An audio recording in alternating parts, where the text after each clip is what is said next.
David looks to God, his life becomes a life. One of the privileges of being part of the family of Hope Church is that we are a family that is committed to making an impact not only here in the Dayton area, but throughout the world.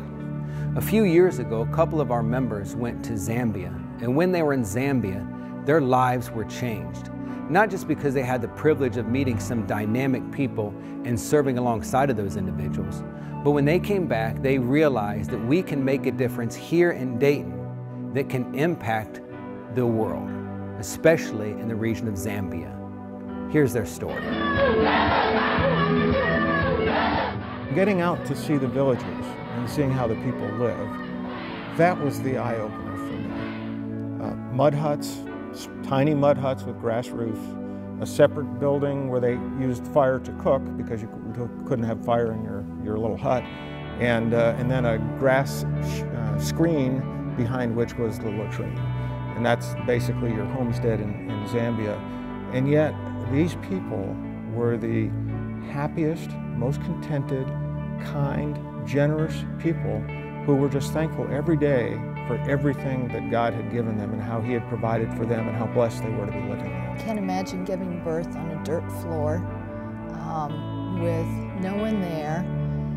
The women are told things culturally like they're not allowed to make a sound. If they make a sound, that it could significantly damage their child, or things that would just be beyond our comprehension. The squalor conditions, no water, no, maybe cutting an umbilical cord with a rusty razor of some sort. Things we can't imagine. They have next to nothing, and yet they're offering you dinner, which is bread and tea, and you're eating with them, and all of a sudden, all the statistics, all the stuff you've seen on TV becomes personal.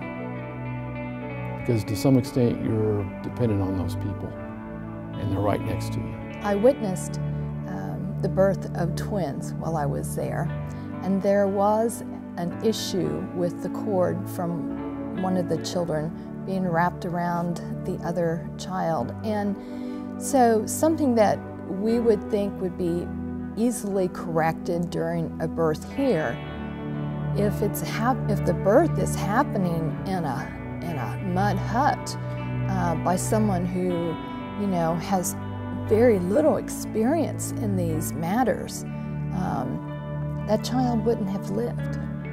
And instead we saw the birth of a healthy set of twins, and that was a major blessing. I was reading an article in a paper recently, big controversy about they were going to spend $1 million to build a bathroom along a recreational trail because there was so many building standards and whatnot. And people were saying, this is crazy, it costs so much money.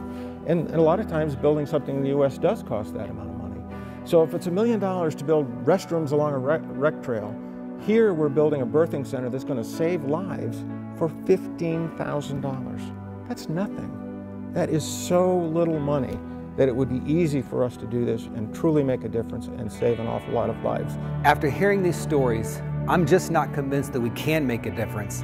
I'm convinced that we must make a difference. I'm going to invite you to participate with us in 3 ways.